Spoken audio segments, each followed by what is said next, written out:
So, okay. So easy stuff here. I'm going to give it, I've posted your program, Cam, but what I'm going to do is I'm going to show you an existing program so that you just see somebody's history, and it's easier to understand that way. Okay. All right. So let me know if you guys can see that. Yep. That's good. Okay. All right. Yep. So this is a plan. So like, let's say, for example, Owen's been going since the start of March, but you let's say you start, now, or the week 14 would be next week. So you go 1, 2, 3, 4, 5, 6, 7, 8, 9, 10, 11, 12, probably 14 weeks until camp. Okay. So I would program this. You wouldn't see it like this, but this is how I'm going to view it. Okay. And then we place in our phases throughout the time that you're with us. 3-4 weeks. Typically for you, it's about a 3-week phase. And then we'll talk about it. Hey, I want to do this, or I want to move in this direction, whatever it is. And then we're going to build the next phase. So if I show you what I want to do is I want to show you what yours looks like. And the unique thing about this app is that it looks exactly, I can actually pull up your program live in the view that you see it in. So in this case, we're going to use Owen's as an example.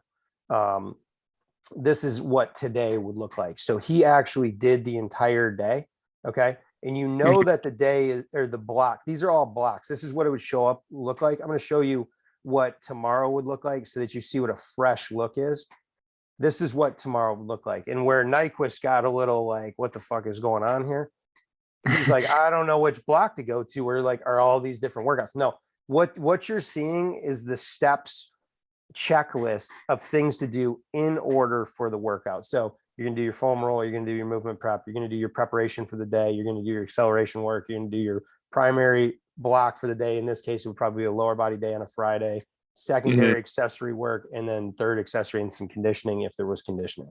So you would just press start session. I can't do it here, start session, because it would actually start on his phone. You would press start session, and then it would come up and look like this. It'd be a block, right? And so when I go into, you would just take your finger, hit it on your button, or hit the button, basic foam roll, and it would come up as a list. Now, I like to run this as exercise info, and you press exercise info, and it gives you every video in order. So when you have a list of exercises that don't require any information, for example, a parameter might be weight or time or things like that, and you've always input stuff well. You, in this case, you would be like, okay, it's gonna be 30 seconds. I got a quad roll. I'm gonna check that box. I'm gonna hip flexor stretch, check that box. Adductors, check that box. I'm gonna get all the way to the bottom, and that's gonna be it. You don't have to put anything in. You're gonna click back, and then you're just gonna press save, and it's legitimately just going to then navigate to the second box, movement preparation. And you're going to do the same thing. Okay, I got to go 10 yards in each one. Exercise info is your best friend here. I got to do an alternating shin box. I got to do a rear leg lift, so on, so forth, all the way down the list. And then you're going to press, save at the end, and then right back to now your movement preparation, or your prep for the day. In this case, he had a upper body day. So a giant set is 3 exercises in a row. A superset is 2 exercises in a row, and a circuit is 4 exercises or more in a row. You know that we're going to typically do between 2 and 3 exercises. On occasion, we'll go to a circuit like a 4+, but in this case, his box basically looks like this. He's got a reach through, a medicine ball exercise, and then a pull off press. Okay. And then you're going to repeat the process. Now, in certain cases, in this one, we've already prefabbed the entire thing, with the exception of the pull off where he failed to put in weight. This is a great example. You would actually type in your example. So let's say you were like, okay, I'm going to do pull off press. We usually leave it as 0 because you're going to put in your work and then progress it over time. Let's say you did 25. That would be it. You'd press log and you'd take it to the next one. That is it. That is the entirety of it. Now, the cool part about this is if you have, it'll tell you the last 4 to 5 weeks of your history, and you can kind of see, okay, he did 12 pounds this last week. Maybe I move up to like 15 pounds or 20 pounds, stuff like that. again, you already know that we want to be as progressive as possible. So in this case, we're trying to improve 2.5 to 5 pounds on a weekly basis till we find a plateau. By the time you find that plateau, we're already changing phases. So in his primary, and I'll just give you this as in the last example. I mean, that's really it. That's what I wanted to show you, because it, like, when you look at it, if I didn't tell you, you'd be like, what the hell is going on here? Superset. He had a dumbbell split stance row for 6 reps, 50 pounds. Cool part about this, we can actually get very, very noteworthy on here. 3-second controlled down reach at the bottom. Boom. Okay. Do that exercise. Then you'll plug in that. He didn't do a weight for this one, so we checked the box. It's 10 hand release push-ups. If you want to know what those look like, you got split stance. This is how it would play on your phone, 100%. So you go there, the guy you can't be exactly like the guy in the video, but that, we can always try. Okay. And then, I don't know, this guy, we hired this guy off the street to do a push-up, but that is, that's the exercise choice at that point. So at that point, you can actually take the parameters too. Let's say you were, you're like, man, like, Joe, you really overshot this one, which occasionally I do. You're like, I can't do 10 of that. Yeah. You can actually, we've been there. You can actually take the exercise, click on it, and then change the repetition to what you did for the day. And then next week it'll recycle and we'll try to get back up. And then we see that history of like 8, 6, 7, whatever it is. So that's the basis of navigating the app. Now, one of the things that I want to mention here is we typically do a Monday, Tuesday, Thursday, Friday split. So I'm going to just swing ahead to the next week here. So on June 6th, he's going to come in. You can preview the workout for the day. You can say, okay, what do I got coming up? So I know. You can kind of read through. Remember, anything before the dash isn't really important. Everything after the dash is important to you. Before the dash is a categorization thing, because I have a very short-term memory. I can't remember anything. So it's the way that we can list everything. And then if I were to press start right now on June 2nd, and I went ahead, it would drag that exercise regime to the day that I'm on. So you have to be very careful with the start process.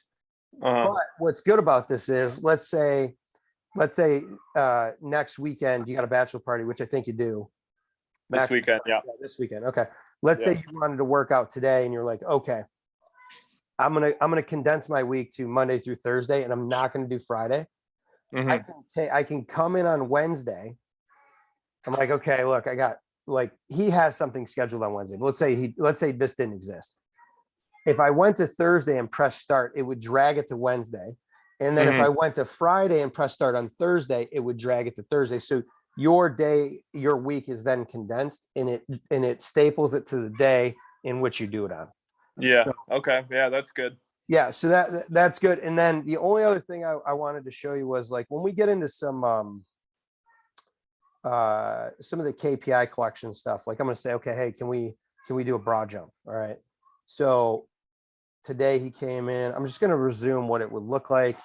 He comes in, go back out. Let's see here. Ah, man, I don't know if I can show you this actually. There's a little button down here. It says profile. If you press profile, a list of things will come up. It'll say, like, key performance indicators. And the key performance indicators will track by graph how well you're doing in a category. Actually, I can show you in a different view. The last thing here.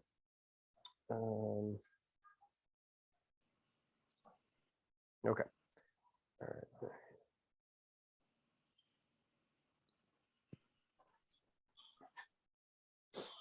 Come on, internet. There we go. Okay, so you will actually have this accessed on your there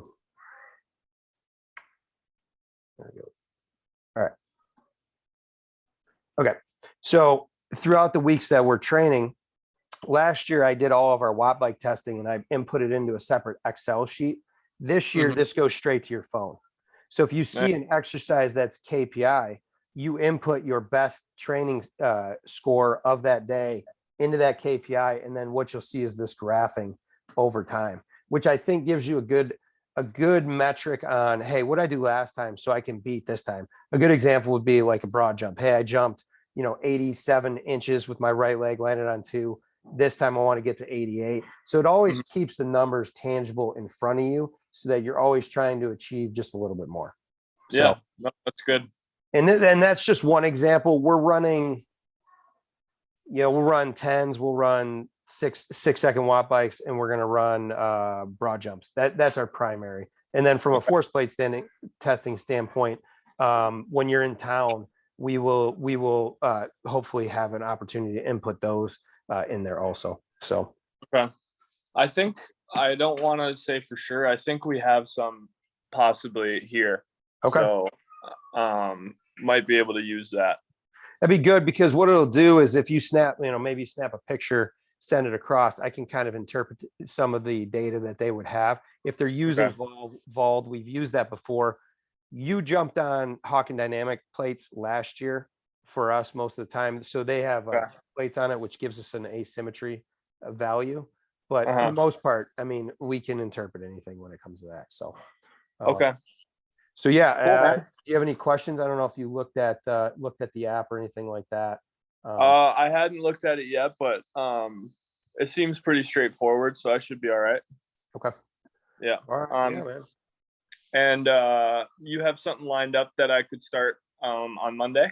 Yeah, it's already in there. Yep. If you go to Monday, you can preview the session. Like I said, don't start the session until you get to that day. We have a remodeling phase early. A lot of isometrics, get the body back from that hockey position that we're all, how you get rolled shoulders. We're gonna fix that right shoulder, use Charlie in the left shoulder.